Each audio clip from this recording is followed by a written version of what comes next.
Kaffe abo mukira abe Kasokoso Kiganda tulina ebizibu ebijje nga bigatta ku binne waabyo. Abantu abo mulaba aba UNRA babagamba kitundu ekimu bagenda kuyisaamu ekkubo erya Southern Bypass ne Jinja Expressway. Ne babagamba emyaka 14 mabega ne bababala ne bagala tugenda basasula. Mu kifo ky'okubasasula ate NEMA yabalalise kubamenya. Kati abantu nga balowooza nti ndowooza ni ssente zino zibali bagenda basasula abantu ba gavumenti bagala kuzirya. Kuba abantu bebabaze no baga nti ojja basasula. Olunaku lw'okusasula bwe lutuuse ate nojja kubamenya. Kati abantu balina obuzibu bwa NEMA naye baluddewo nga UNRA tebasasula. Emabega kawo mwalabaawo Mwacholi quarters ne Kiganda Kasokoso. Abapoliisi bafuuse banyi nga tebalina we basula. Nga nabo bamenya mayumba g'abantu basobola okuteekawo agaabwe. Kati abantu basula ku butaache oyize olinda NEMA kumenya oba olinda poliisi kuba batugamba nti poliisi eri mu kutraininga abasirikale bangi temanyi we n'abasuza naye ejja egenda enoonya weesobola okumenya.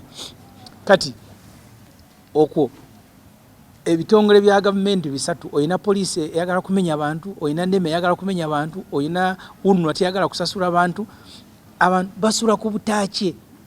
Kwe kugamba nti ebyalo byonna ebirinaanyeewaawo kubanga bw'otunuuliraawo bwe bagamba nti Lutobazi mulimu ebyalo ebiri mu Kampala ebitwalibwa Lord Mayor ne Ronald Balimwezo. Twagaye buli omu okuba meeting ey'enjawulo ng'ate ebintu bitambusiza wamu. Katubasinkanawo ku makya. Meeting ebaeteganya kumala yadde essaawa. Naye abapoliisi batugenda nti tebamanyi meeting ne tusanzeewo nga bena. Be baasoose ku kifo olubabuuza ne bagamba nti bamanyi meeting. Nga twayitadde mu kifo ekiggalwawo Kasokoso beach eriko ne gate abantu gye baali bagenda okuyingira batuule tuogere nga n'ebweru omuntu ayitawo tamanya nti munda mulimu ne meeting. Abapoliisi ne baggalawo ate ne bagamba ate muyimiri honorable oyimiridde mu kkubo n'embagaaji natadde meeting munda muggadde ate munganyimidde mu kkubo mwagala nyimirire ku mitwe gy'abapoliisi. Kati ke kavuyo akali mu ggwanga Mwami Museveni ne gavumenti ye badidde omuntu ateesobola bamufudde momboze mu nsi ye. Bw'otunuulira ebitongole bye twewolako ssente omuli ne African Development Bank bikugamba ne bwe kibeera kinyonyi nga kiri ku muti ng'ogenda kuyisaawo ekkubo omala kola nteekateeka zisengula kinyonyi ekyo. Wano ennamanve abali mu kuzimba amakubo ga Industrial Park Abangereza babaga nti waliwo ebikere ng'ekikula ky'ebikere ebyo kisiŋŋaanibwawo wokka mu nsi yonna musooke mulekewo okuzimba enguudo. Waliwo n'ensiriŋŋanyi ziri awo nazo tezirabwangako wantu walala mu nsi yonna.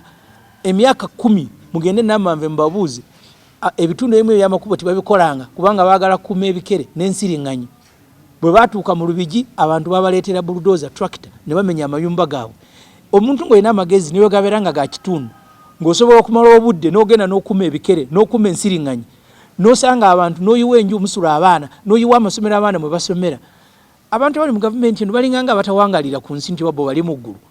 Kuba bw'oba oli ku nsi nga abantu bayitako n'olaba embeera gye babonaabona gavumenti ebeerawo ku lw'abantu kubayamba. Ne bw'obeera nga gw'ofuuse ekizibu eri abantu kyova olaba Kenya bali mu kwegugunga gw'oliwo ku lw'abantu bw'omala obasolozaamu omusolo ntandika okubagoba n'obagwa mu Lubigi n'obagoba mu Kinawataka n'obagoba e Kasokoso. Kati abantu bagendewa kuba tebalina ssente. So nze n'olwekyo njala abali mu gavumenti bamanye bino tituli mu byabufuzi. Era eno meeting gye basazizaamu tutegeka ndala kubanga tulina mpaka nga tumaze okusalira abantu amagezi kye bagenda okukola. Lord Mayor abadde akutte ekkubo ly'amateeka ali mu NEMA ali luddawa. Tugenze kukunga abantu beerwane kuba etteeka bwe ligamba obaga nti musobola kusisinkana. Ate gobagoba kati abantu bababulire bakole ki? So bagobe bugobi otekewo oluba balwase.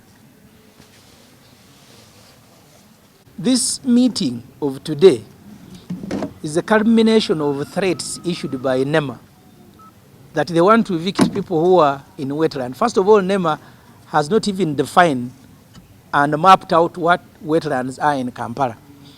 They have put their eyes, their sight on all lowlands. In my area, in particular, the areas of Kiganda, recently you had police, because we've been told police is training more personnel, they have nowhere to house them. So they have come to demolish houses of the ordinary people to provide accommodation to policemen. That matter is still in court. It hasn't been resolved, but the threat remains. The National Roads Authority 14 years ago, told us that the Southern Bypass and Entebbe and Ginger Expressway will be passing through our area. They told people, please don't develop. And for 14 years, people have not developed their plots. They have finished all the processes. At the stage of compensation, NEMA issues threats that you are in a wetland, you must vacate. It's as if these guys want to steal this money because you have already finished the processing of people to be compensated. Instead of compensating them and they give way, you are now threatening them with eviction.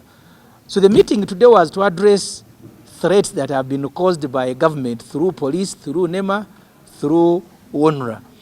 And this meeting is spontaneous, not one of those where you need to issue a notice.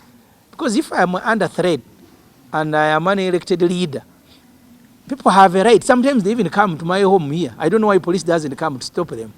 I have gone to attend the funerals. Do we issue notices for funeral? So this meeting was a spontaneous one. We are under threat. And we've been told by the road mayor, they are even supposed to be appearing before NEMA on Thursday. You need their views because the road mayor is not going to present his views. He's going to present the views of those who are affected. So that's why we agreed with Ronald Balimwezo of Nakawa and the road mayor and other leaders. Let's go and jointly address these people, listen to them, and then process their issue through all the government institutions, NEMA, Parliament, Court, jointly. And to our surprise, we found police had cordoned off the place with the military, and they said they were not aware of them. They asked that RPC that even if you are intelligent by half, how do you deploy more than 400 people to stop a meeting, and then you say the reason is because you don't know, yet you are at the venue? So people who speak to Museveni, they need to be sympathetic to vulnerable people. Don't exploit their vulnerability. Don't use people in two disputes. You go to Chinawataka, just around Navisunsa area, Sudiri has constructed warehouses that are being rented by government, Electoral Commission and URA, and they pay more than 300 million shillings per month. So if you can't demolish Sudiri, you can't demolish Stambik, you can't demolish all these developments, including Nama and Vehia, why do you target the vulnerable people? And you don't even give them an opportunity to process their petition and complaint through the due process of the law.